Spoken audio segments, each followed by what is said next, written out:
Психически здоровый мужик не будет бегать за тобой, если ты в ответ не проявляешь ему знаки внимания.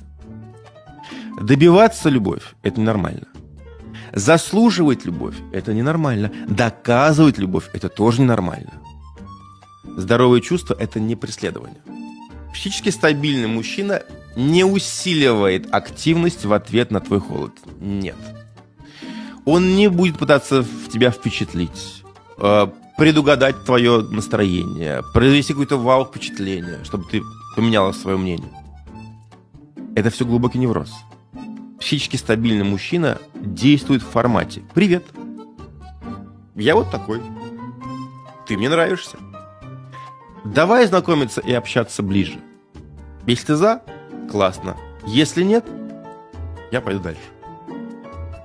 Вот это и есть норма.